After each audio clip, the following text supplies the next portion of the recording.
అలా వెళ్ళిపోతున్నామన్నయ్యా. ఒక విద్దు కొమ్మలా మనమిద్దరం అమ్మా నాయన గర్భముందే జన్మించాని. నాకు చిన్నప్పుడే అమ్మ నాన్న చనిపోతే కూడా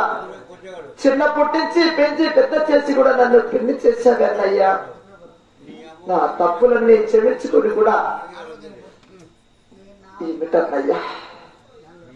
అలా వెళ్ళిపోతున్నామన్నయ్యా. అయినా కూడా నా కుమార్తెను ఈ కుమారుడికి ఇవ్వడానికి కూడా నా మనసులో కూడా చిన్న సందేశం ఉన్నదన్నయ్యా. అయినా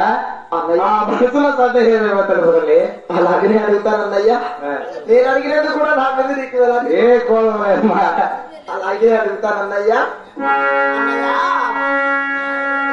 అన్నది తెల్లవారిదే పాల్గొన్నాను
పాపం వాళ్ళు కూడా పెట్టమను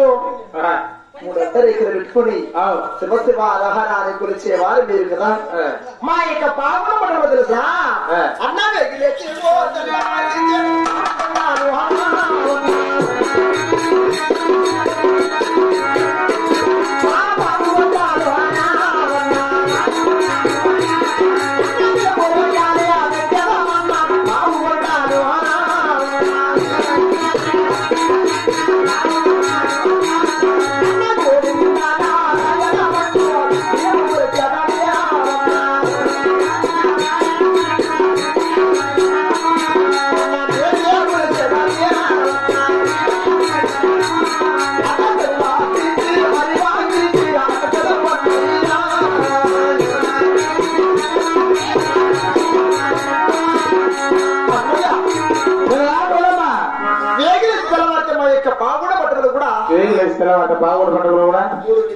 ధరించుకొని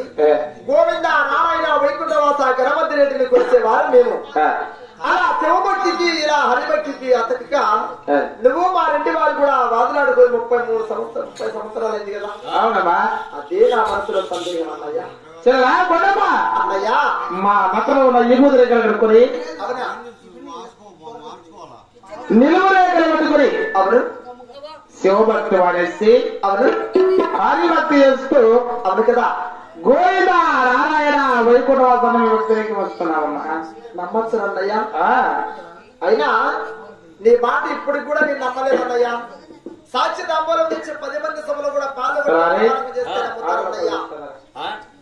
ఆకులో కొలుస్తున్నారా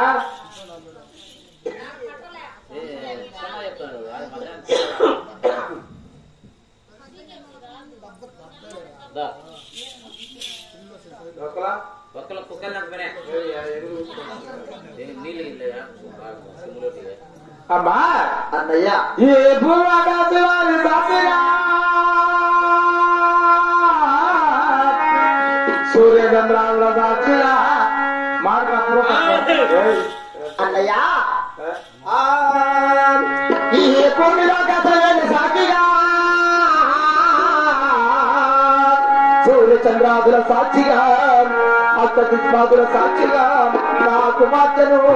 నీ కుమారుడికి మించి పెళ్లి చేశానయ్యా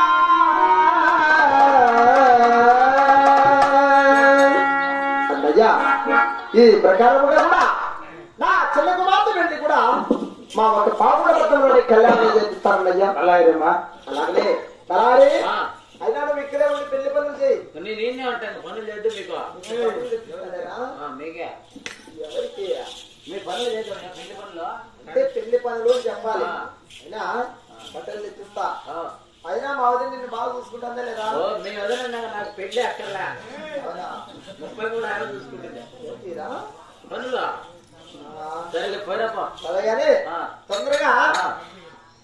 పెళ్లి పనులు చేపించే సరే పని బట్టలు తీసుకొస్తాను సరే మా పిల్లలు పెద్దోళ్ళు ముసిలోళ్ళు వయసులు అందరూ కూడా పెళ్లికి రావాలా పెళ్లికి వచ్చేటప్పుడు మీ ఇంట్లో పొయ్యిలు అగ్గే పెట్టు అతన్ని మా ఇంటికాడ ఏం తినద్దు